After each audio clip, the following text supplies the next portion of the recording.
Ni hao Europe, says the JAC T8 PRO, a new pickup from the Chinese manufacturer JAC, known for electric and ICE powered cars like the eSJ4. And the T8 Pro is a pickup that should spearhead the new strategy of JAC in Europe. Today we have a first look to the car, and of course we'll start our first test drive.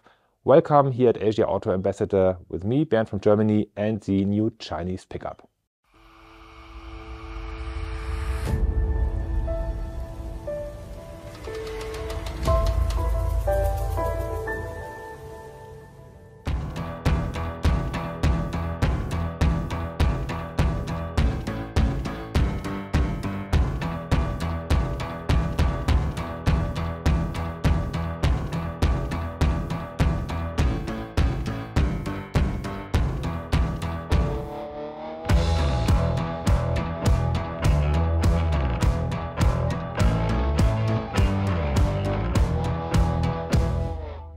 The T8 Pro comes as a crew cab. It measures 5 meters and 33 in length, and it's a competitor to cars like the Toyota Hilux, the Mitsubishi L200, or also the new generations of Ford Ranger and Volkswagen Amarok.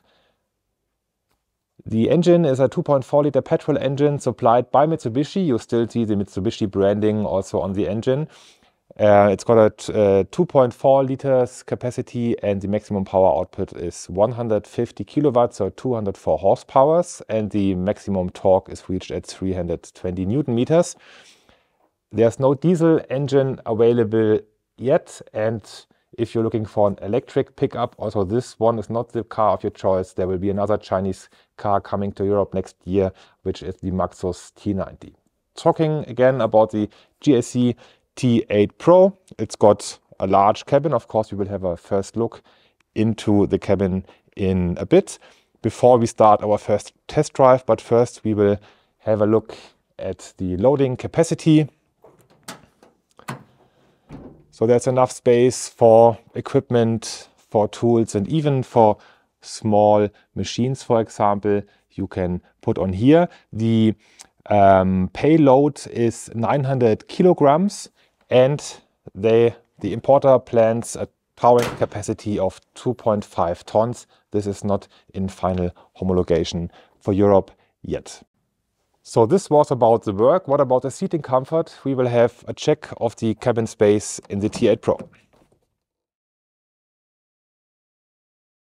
My height is 1 meter 92 centimeters. This is 6 feet 3 inches, and I do not have enough space behind the driver's seat that has been adjusted into my individual seating position. There's more cabin space in competitors such as the Mitsubishi, the Toyota, also the new Ford Ranger, for example.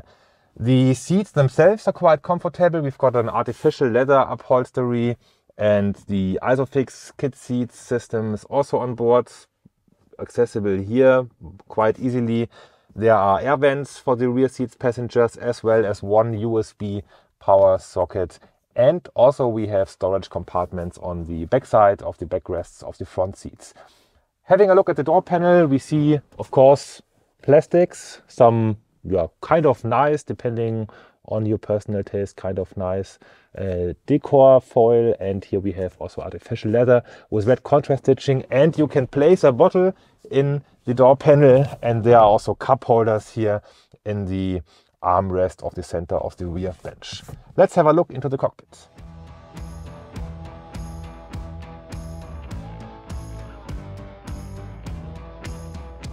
The front seats themselves are quite comfortable. Also, they have this artificial leather upholstery with red contrast stitching. The seating position, however, is not ideal. I'm a tall person, so for me, also in terms of its height, adjustable seat is not deep enough.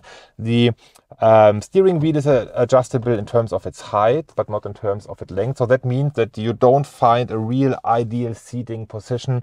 Will be interesting to see how comfortable this is while driving.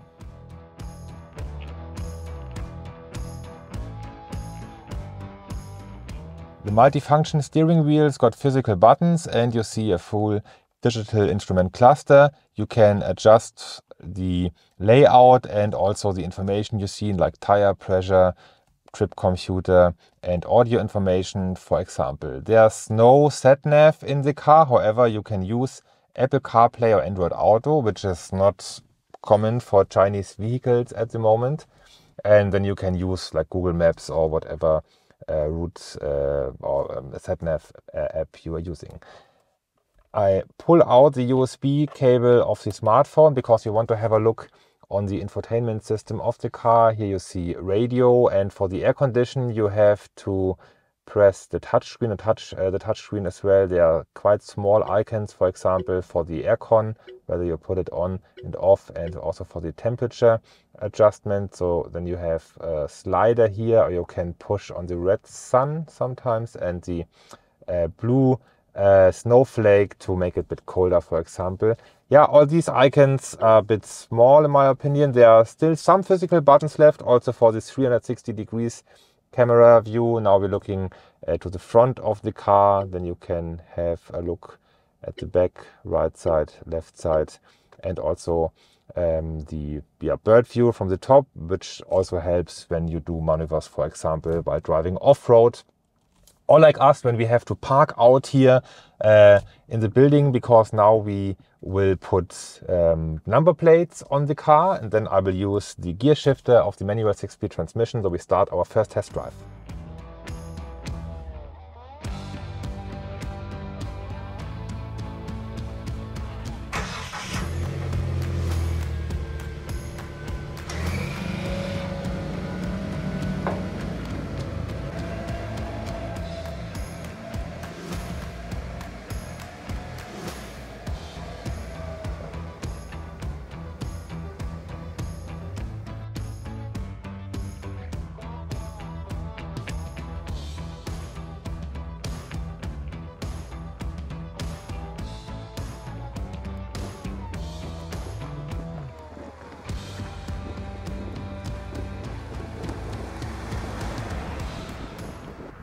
The petrol engine delivers up to 320 Newton meters of torque. However, it doesn't feel that strong. A diesel engine would indeed be the better option, especially if you want to tow a trailer or if you use the car with heavy load off-road, for example.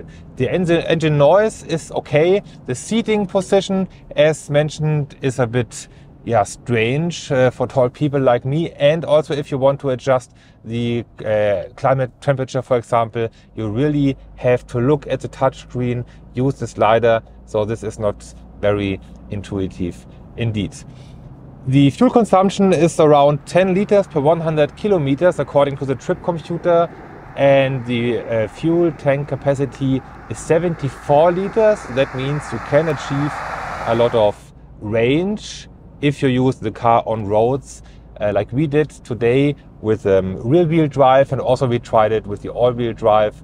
That, according to the trip computer, doesn't increase the fuel consumption that much. But what it's still missing, and what we can't do today, as we have the car for test drives for just one day, we can't try it out off-road really. Maybe we will do that in the future.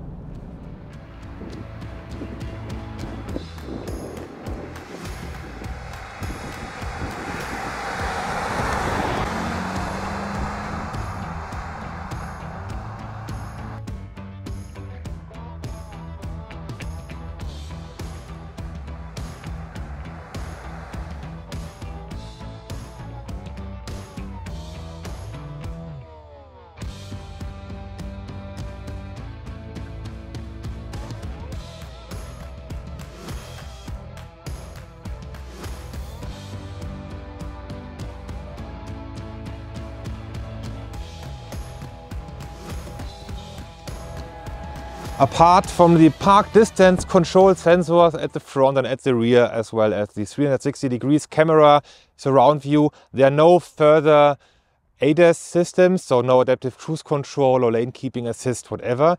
In return, the JAC T8 PRO comes at a quite reasonable price. In Germany, the European importer in the automotive will offer the car starting in 2023 from 30,000 euros. Bit below, under 30,000 euros, and that means that the car is indeed far cheaper than competitors such as the Toyota Hilux and also as Isuzu, D-Max and others. So if you're looking for a reasonably priced car for daily work use, why don't you take a look at the JAC dealer as well? There will be around 150 dealer outlets in Germany, followed by other European countries as well. Thank you very much for watching this video. Let me know what you think about the car, what you think about the video. I will read all the comments and will reply to most of them. Thanks to Andreas, the guy behind the camera, and see you next time. Bye bye.